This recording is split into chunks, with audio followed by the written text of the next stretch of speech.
감사합니다.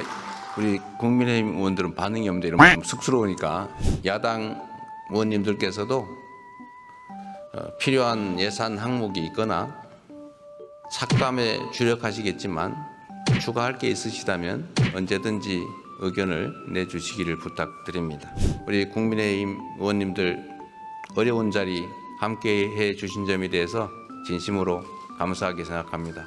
존경하는 국민 여러분, 그리고 의원실 국회의원님과 의장님과 그리고 여러 국회의원 여러분, 저는 지난 6월 4일 이곳 국회에서 대통령 취임 선서를 통해 국민이 주인인 나라, 다시 힘차게 성장 발전하는 나라,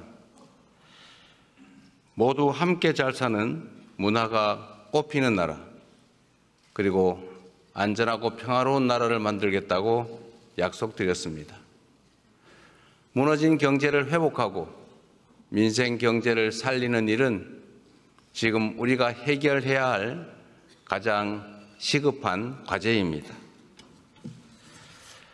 요즘처럼 저성장이 지속되면 기회의 문이 좁아지고 경쟁과 갈등이 격화되는 악순환에 빠지게 됩니다. 새로운 성장 동력을 만들고 성장의 기회와 결과를 함께 나누는 공정성장의 문을 열어야 양극화와 불평등을 완화하고 모두가 함께 잘 사는 세상으로 나아갈 수 있습니다. 자본시장도 정상화해야 합니다. 자본시장의 투명성과 공정성을 회복하면 경제도 살고 기업도 제대로 성장 발전하는 선순환으로 우리 국민 모두가 바라는 코스피 5000 시대를 열어제칠 수 있습니다. 인공지능, 반도체 등 첨단 기술 산업에 대대적으로 투자하고 재생에너지 중심의 에너지 전환을 조속하게 완료하여 기후위기와 R200에 대응해야 합니다. 바이오 산업과 제조업 혁신, 문화산업 육성에도 힘을 기울여서 세계를 선도하는 대한민국을 만들어야 합니다. 외교에는 색깔이 없습니다. 진보냐 보수냐가 아니라 국익이냐 아니냐가 유일한 선택 기준이 되어야 합니다.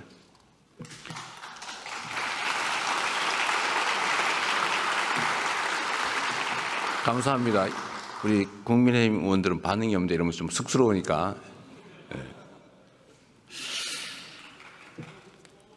국익 중심의 실용 외교로 통상과 공급망 문제를 비롯한 국제 질서 변화에 슬기롭게 대응해야 합니다.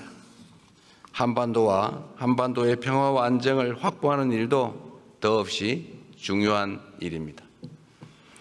평화가 밥이고 평화가 곧 경제입니다.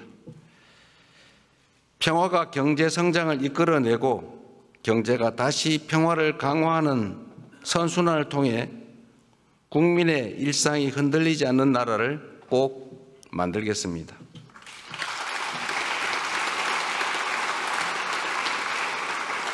이 자리를 빌려 국민 여러분께 간곡하게 협조 요청을 드립니다.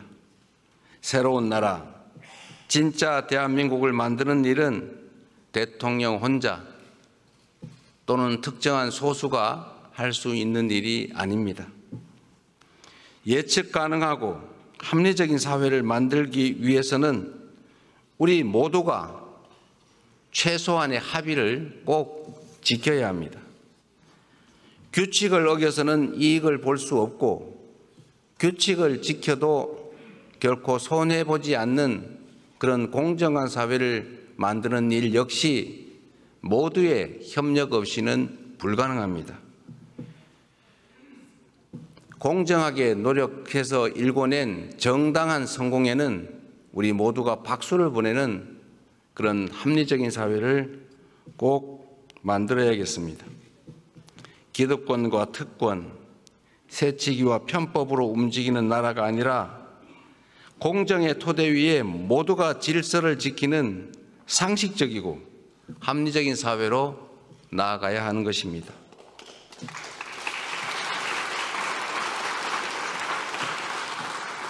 새로운 사회로 변화하는 과정은 고통을 수반하지만 건물을 걷어내야 씨를 뿌릴 수 있습니다. 하나된 힘으로 숱한 국난을 극복해온 위대한 우리 대한 국민들의 저력이라면 어떤 어려움도 능히 이겨낼 수 있다고 확신합니다. 작은 차이를 인정하고 포용하면 새롭게 출발할 수 있습니다. 짧은 기간이지만 이미 많은 것들이 회복되고 정상화되고 있습니다. 이제 한 걸음 더 나아갑시다. 우리는 할 수 있다는 것을 국민들께 보여줍시다.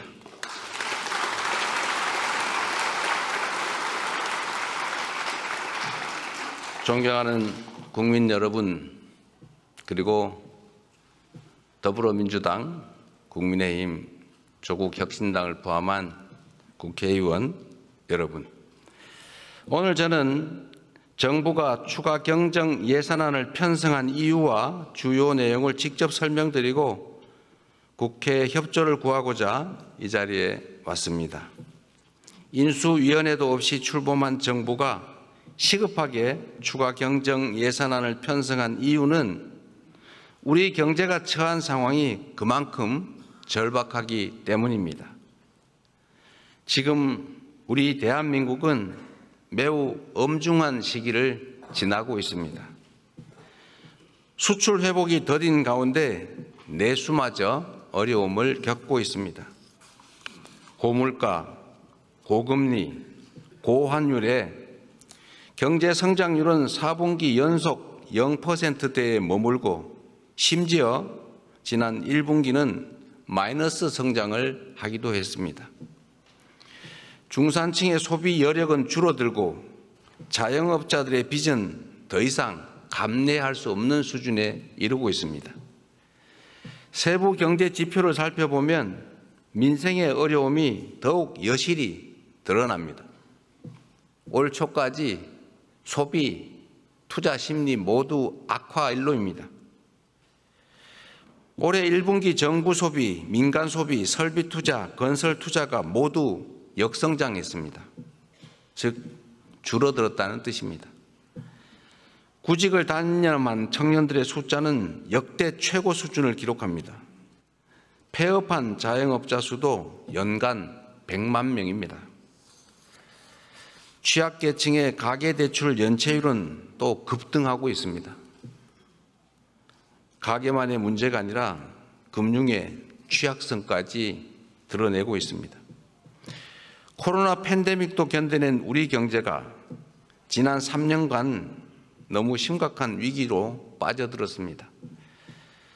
특히 지난 12.3 불법 비상계엄은 가뜩이나 침체된 내수 경기에 치명타를 가했습니다. 미국발 관세 충격부터 최근의 이스라엘, 이란 전쟁까지 급변하는 국제 정세는 한치 앞을 예측하기 어렵습니다. 그래서 지금은 경제가 다시 뛸 수 있도록 정부가 나설 때입니다. 경제 위기에 정부가 손을 놓고 긴축만을 고집하는 것은 무책임한 방관이자 정부의 존재 이유를 스스로 부정하는 일일 수도 있습니다. 정부의 가장 큰 책무는 바로 국민의 삶을 지키는 일 아니겠습니까?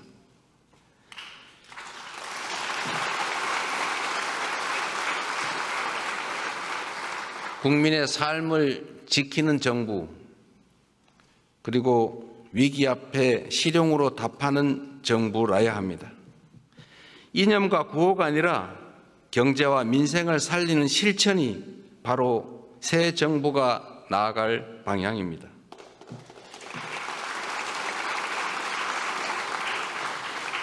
국민 여러분, 그리고 국회의원 여러분, 경제는 타이밍이라고 합니다. 지금이 바로 그 타이밍으로 생각됩니다. 저는 취임 첫날 첫 행정지시로 비상경제점검 TF를 구성하고 경기 침체 극복과 민생 회복을 위해서 30조 5천억 원 규모의 추가 경정 예산안을 편성했습니다. 신속한 추경 편성과 속도감 있는 집행으로 우리 경제, 특히 내수 시장에 활력을 불어넣는 것이 중요하다고 판단했습니다. 경기 회복의 골든타임을 놓치지 않도록 국회에 적극적인 협조를 부탁드리면서 추가 경정 예산안 세부 내용을 설명드리겠습니다. 첫째, 심각한 내수 침체에 대응하기 위해 소비 진작 예산 11조 3천억 원을 편성했습니다. 약 13조 원 규모의 민생 회복 소비 쿠폰을 편성해서 소비 여력을 보강하고 내수 시장 활성화를 지원하려고 합니다. 소비 쿠폰은 세금을 내시는 분을 포함해서 전 국민에게 보편 지급하되 취약계층과 인구 소멸 지역은 더 두터운 맞춤형 지원으로 편성했다는 말씀을 드립니다. 모든 국민들은 1인당 15만 원씩을 받으시되 형편과 지역에 따라 최대 52만 원까지 지원하게 됩니다. 지역 경제에 숨을 불어넣기 위해 지역사랑 상품권에 6천억 원 국비를 추가 투입해서 할인율을 인상하고 발행 규모를 8조 원 추가로 확대했다는 말씀을 드립니다.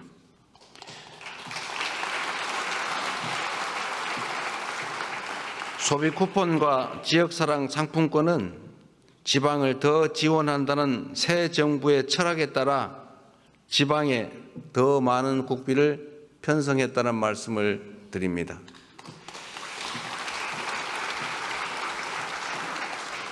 둘째, 경기 활성화를 위한 투자 촉진 예산 3조 9천억 원을 편성했습니다.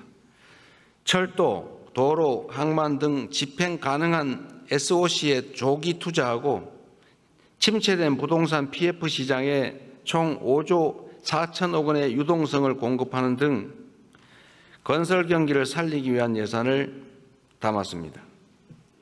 AI와 신재생 에너지 관련 투자를 확대하고 벤처 중소기업 모태펀드 출자 등 1조 3천억 원의 자금 지원으로 대한민국 성장 동력을 되살리고자 했다는 말씀을 드립니다.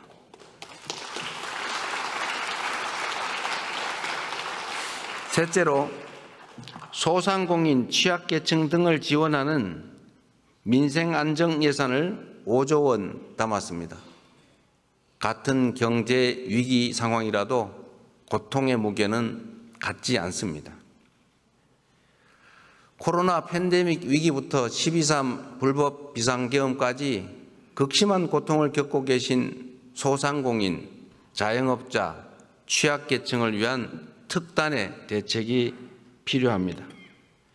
새 정부는 빚을 갚을 여력이 없는 취약차주 113만 명의 장기 연체 채권을 소각하겠습니다.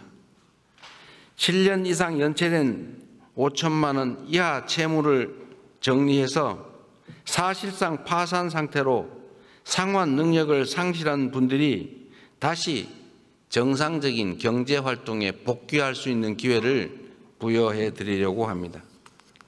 성실하게 상환 중인 소상공인 여러분들에게는 분할 상환 기간을 확대하고 이자를 추가 감면할 것입니다. 폐업 소상공인의 재기 지원을 위해서 폐업 지원금도 인상합니다. 구직급여와 국민 취업 지원제도 확대 등 고용 안전망 구축에도 1조 6천억 원을 편성했습니다.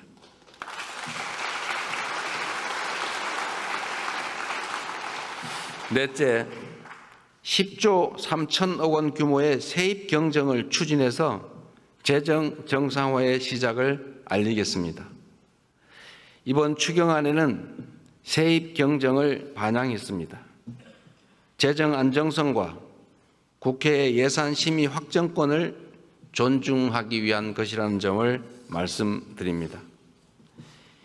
2023년과 24년 이 두 해 동안 도합 80조 원 이상의 세수 결손이 발생했습니다. 그리고 올해도 상당한 수준의 세수 결손이 예측됩니다.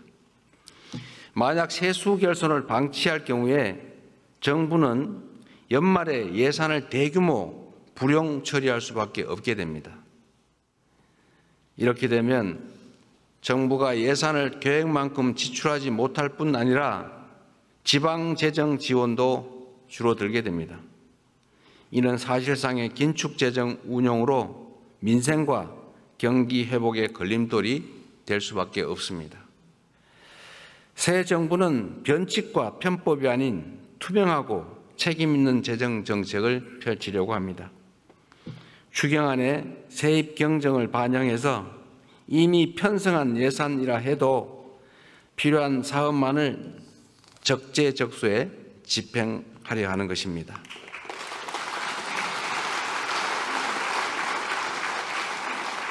존경하는 국민 여러분, 우원식 국회의장님, 그리고 국회의원 여러분, 경제와 민생을 살리는데 여야가 따로 있을 수 없습니다.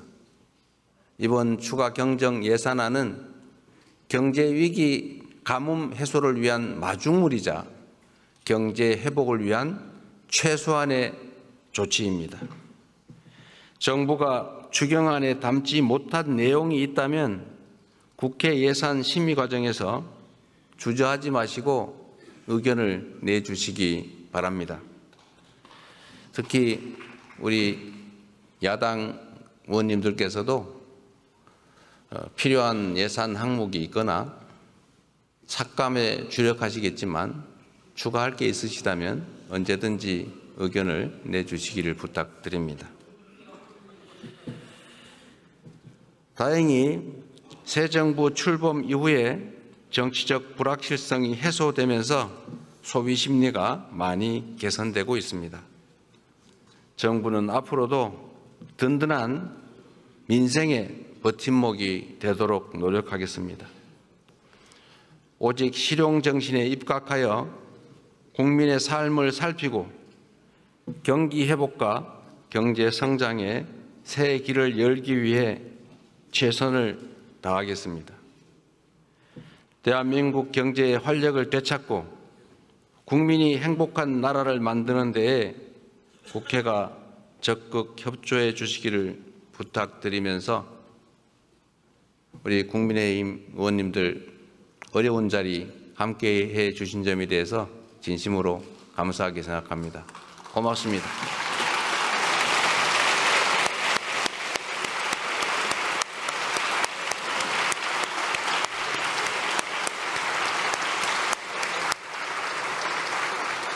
저하고 악수하면